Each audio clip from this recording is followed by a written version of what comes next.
Welcome back. Last video में हमने advance JavaScript या फिर आप कह सकते हैं ES6 का एक बहुत एडवांस कॉन्सेप्ट हमने पढ़ा है, ऑब्जेक्ट रेफरेंसिंग। ऑब्जेक्ट रेफरेंसिंग से पहले आपको ऑब्जेक्ट का कॉन्सेप्ट आना चाहिए और उसके जो भी आपकी प्रॉपर्टीज़ हैं, चाहे वो वेरिएबल प्रॉपर्टीज़ हैं या फंक्शन प्रॉपर्टीज़ हैं, और उनको इम्प्लीमेंटेशन करना आपको आना चाहिए। उसके बाद आपको कॉन्सेप्ट समझना है कि हम कैसे ऑब्जेक्ट की रेफरेंसिंग क्रिएट करते हैं। ठीक है, कैसे हम ऑब्जेक्ट को कॉपी करते हैं दूसरे वेरिएबल में। जब हम किसी ऑब्जेक्ट को दूसरे वेरिएबल में कॉपी करते हैं या फिर आप कह सकते हैं जब हम दूसरा एक ऑब्जेक्ट बना रहे होते हैं या हम लोग एक प्रकार से कॉपी कर रहे होते हैं, वो एक्चुअली कॉपी नहीं हो रही होती है, वो एक रेफरेंसिंग हो रही होती है दूसरे वेरिएबल में। ऑब्जेक्ट आपका एक ही होता है जहाँ पे जो उसके रेफरेंस होते हैं वो एक से ज़्यादा हो जाते हैं। जितने बार आप कॉपी कर रहे होते हैं उतने बार रेफरेंसिंग हो रही होती है। इस वीडियो में हम लोग समझेंगे कि कैसे हम ऑब्जेक्ट का क्लोन बनाएंगे। क्लोन बनाने का मतलब क्या है?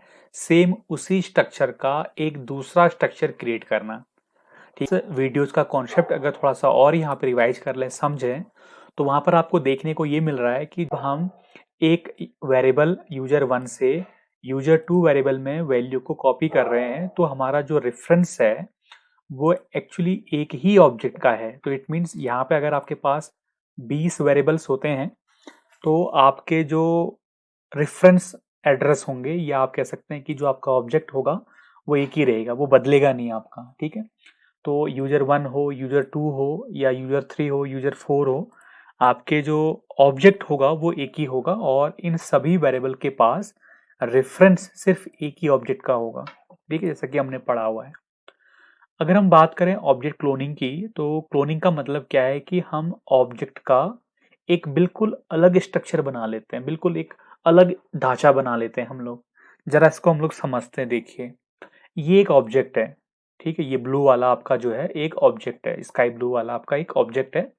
इसके पास कुछ भी प्रॉपर्टी हो सकती है, ये नल हो सकता है या एक दो इनफाइनाइट, कितनी भी इसके पास प्रॉपर्टी हो सकती है। ठीक है, अब इस ऑब्जेक्ट का जो एड्रेस है वो यूजर 1 नाम के वेरिएबल में है। तो इट मींस यूजर 1 पॉइंट कर रहा है आपके इस ऑब्जेक्ट को। अगर मैं किसी तरह से यूजर 1 से किसी दूसरे वेरिएबल में क्लोनिंग कर दूं, ठीक है, क्लोनिंग कर दूं, तो यूजर 2 का जो वैल्यू होगी, यूजर 2 की जो वैल्यू होगी वो इस ऑब्जेक्ट का एड्रेस नहीं होना चाहिए, क्योंकि हम तो दो अलग अलग ऑब्जेक्ट बना रहे हैं। तो यूजर 1 क्लोनिंग का मतलब सिर्फ आप ये समझ लीजिए कि यूजर 1 किसी अलग ऑब्जेक्ट को पॉइंट करेगा और यूजर 2 किसी और ऑब्जेक्ट को पॉइंट करेगा। जैसे कि आप देख पा रहे हैं, अभी अगर आप पहले वाले में अगर देखें तो यूजर 1 भी इस ब्लू को पॉइंट कर रहा है और यूजर 2 भी इसी ब्लू को पॉइंट कर रहा है, मतलब दो अलग अलग वेरिएबल एक ऑब्जेक्ट को पॉइंट कर रहे हैं। This is called referencing. लेकिन अगर एक ऑब्जेक्ट, एक वेरिएबल इस ब्लू वाले को पॉइंट करे और दूसरा वेरिएबल किसी और स्ट्रक्चर को पॉइंट करे लाइक दिस, तो इसको बोलते हैं क्लोनिंग। क्लोनिंग क्यों बोला? क्योंकि ये स्ट्रक्चर अलग है और ये स्ट्रक्चर आपका अलग है। अलग मैं इस बात पे नहीं बोल रहा हूं कि उसमें प्रॉपर्टी अलग अलग है, मैं इस बात पे बोल रहा हूं कि इसका ये अलग बॉक्स है, ये अलग बॉक्स है। तो मेमोरी में फिर ये अलग से जगह घेरेगा, यहां अलग से जगह घेरेगा। जबकि इस वाले में क्या हो रहा है कि इन दोनों वेरिएबल के लिए एक ही मेमोरी यूज हो रही है, एक ही मेमोरी स्ट्रक्चर यूज हो रहा है। जबकि क्लोनिंग में यूजर 1 वेरिएबल के लिए मेमोरी ये यूज हो रही है ऑब्जेक्ट वाली, और यूजर 2 के लिए जो मेमोरी यूज हो रही है ऑब्जेक्ट की वो ये वाली यूज हो रही है। तो अलग अलग है। एरो कर आप देखें, अब ये वाला जो मैंने बड़ा वाला एरो यूज किया हुआ है वो ये यूज किया है कि मैं यूजर 1 से जो एड्रेस दे रहा हूं ना वो यूजर 2 को दे रहा हूं, तभी तो क्लोनिंग होगी। मैं यूजर 1 की क्लोनिंग बना रहा हूं किसमें? यूजर 2 में। अब बनाते कैसे हैं देखिए। अब एक चीज आपको ध्यान देनी है, एक तो आपको वो ऑब्जेक्ट चाहिए जिसका क्लोन बनाना है। सबसे पहली बात, ये ऑब्जेक्ट कैसे बनाते हैं और उसका रेफरेंस किसी वेरिएबल में कैसे स्टोर करते हैं आपको आना चाहिए। अभी आप इसको गौर से देखिए, जो भी मैंने स्ट्रक्चर बनाया है इसी को मैं इसी तरह से प्रोग्राम करके भी आपको दिखाऊंगा। सेम तरीके से जैसा डिजाइन है वैसे इसका प्रोग्राम भी बना के दिखाऊंगा। तो ये ऑब्जेक्ट है, ये आप ऑब्जेक्ट देखिए, कहीं पे आपको नहीं मिलने वाला है डायग्राम। ठीक है, तो इसको बड़े ध्यान से आप देखिए। तो यहाँ पे आपका यूजर 1 इस ऑब्जेक्ट को पॉइंट कर रहा है और यूजर 2 जो है इस वाले ऑब्जेक्ट को पॉइंट कर रहा है। ठीक है, तो हम इस डायग्राम के थ्रू कैसे ऑब्जेक्ट क्लोनिंग करेंगे वो हम लोग समझेंगे। बहुत ही सिंपल है आपका, अगर आप इस ग्राफ को समझते हैं, इस डायग्राम को अगर आप समझते हैं, तो ऑब्जेक्ट पे आप राइट क्लिक करके एक नई फाइल बनाइए एज यू आर डूइंग। ठीक है, तो यहाँ पे हमने क्लोन कर दिया, एक क्लोनिंग जो भी आप नाम बोलें इसको, क्लोनिंग कर देता हूँ .js। ठीक है, अब है क्या हमारे पास, जरा देखिए। सबसे पहले हमें एक ऑब्जेक्ट चाहिए लाइक पर्सन, ठीक है, जिसको हमें क्लोन करना है। अब इस पर्सन की एक प्रॉपर्टी है, इस पर्सन की प्रॉपर्टी है नेम, और नेम है फॉर एग्जांपल रामा, एंड इसकी एज है 20। ठीक है, रामा जो है 20 ईयर ओल्ड है। तो ये हमारा एक ऑब्जेक्ट है जिसको हमें क्लोन करना है।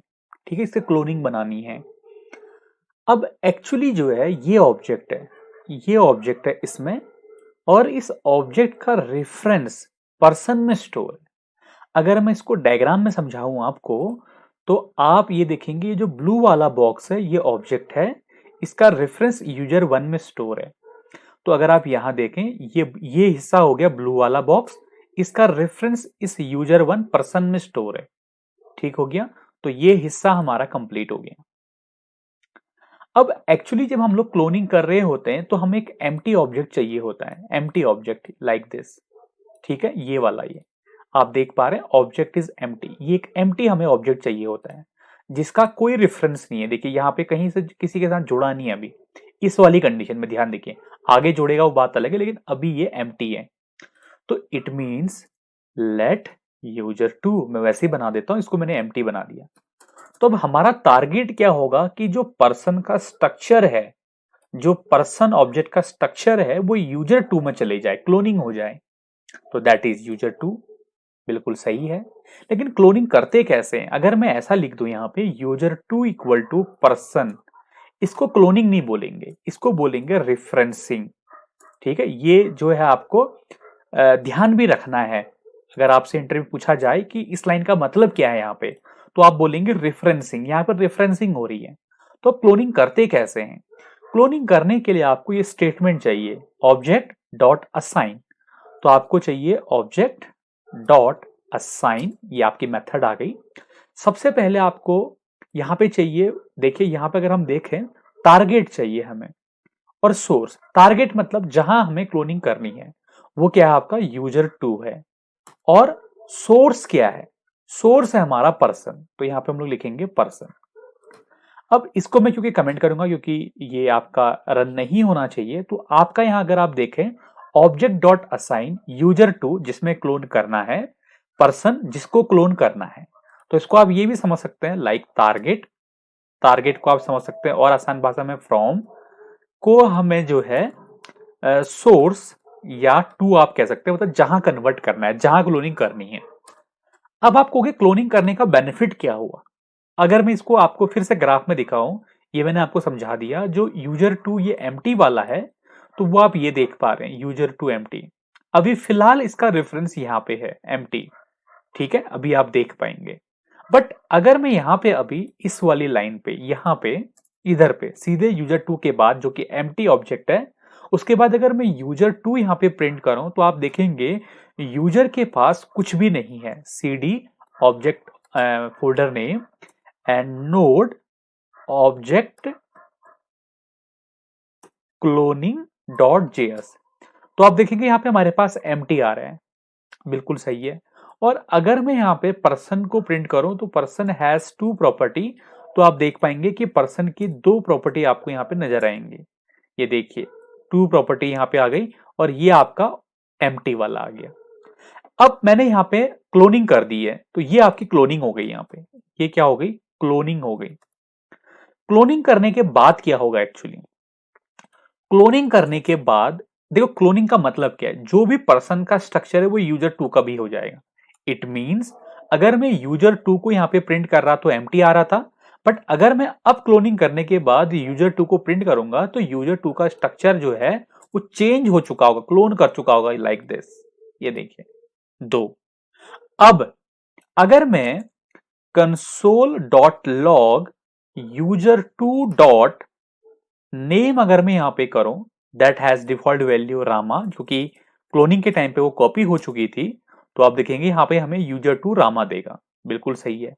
बट अगर मैं ऐसा कर दूं user two dot name is equal to Krishna, तो उसके बाद अगर मैं console dot log user two dot name अगर यहां पे करूं, तब क्या होगा? ये तो बिल्कुल अलग बात है। अगर हम पिछली वीडियो की बातों को थोड़ा ध्यान में रखें तो यूजर टू डॉट नेम करने पे जो भी वैल्यू चेंज हो रही थी वो ओरिजिनल एड्रेस पे ही चेंज हो रही थी। तो यूजर टू नेम करने से क्या होगा? कृष्णा तो आएगा ही आएगा। अगर मैं यहां पे जब हम रेफरेंसिंग कर रहे थे, अगर मैं यहां पे पर्सन डॉट नेम भी करूं तो भी कृष्णा आता। कब? जब मैंने रेफरेंसिंग की होती। बट अभी तो मैंने क्या किया है? क्लोनिंग की है। तो क्लोनिंग में क्या होगा? क्योंकि अब देखो क्लोनिंग ये है आपकी, अगर यूजर टू नेम को चेंज कर रहा है, ये वाला नेम को अगर चेंज कर रहा है जो कि हमें बाय डिफॉल्ट रामा मिला है क्लोनिंग के टाइम पे, अगर यूजर टू इसको चेंज कर रहा है तो यही चेंज होगा, यहां चेंज नहीं होगा। तो अगर मैं आपको इसका आउटपुट दिखाऊं तो आप इसको चलाने पे पाएंगे कि user two dot name Krishna हो चुका होगा, जबकि पर्सन डॉट नेम अभी भी रामा रहेगा। तो अगर आप देखें क्लोनिंग के में, ये देखिए दिस इज कृष्णा जो कि चेंज हो चुका है, और ये रामा। अब थोड़ा अगर आपको कंफ्यूजन है कि नहीं क्या पता नहीं हुआ हो, तो आप एक काम कर सकते हैं, यहां पे आप इसके सामने लेबलिंग कर सकते हैं, जैसे यूजर टू, ये देखिए ऐसे। और यहां पे आप फिर से लेबलिंग कर सकते हैं like person, like this, and person dot name, और यहां से आप पर्सन डॉट नेम रिमूव करिए। अगर आप इसका रिजल्ट देखेंगे तो आप पाएंगे ये user two Krishna, person is Rama. Cloning का ये बेनिफिट होता है। क्लोनिंग में हो क्या रहा है? क्लोनिंग में एक्चुअली दो ऑब्जेक्ट क्रिएट हो जा रहे हैं जिनका स्ट्रक्चर सेम है। क्लोनिंग का बेनिफिट ही है, और स्ट्रक्चर चेंज हो सकता है इन फ्यूचर, वो बात अलग है, लेकिन जिस समय हम क्लोनिंग कर रहे हैं उस समय ये स्ट्रक्चर और ये स्ट्रक्चर सेम रहेगा।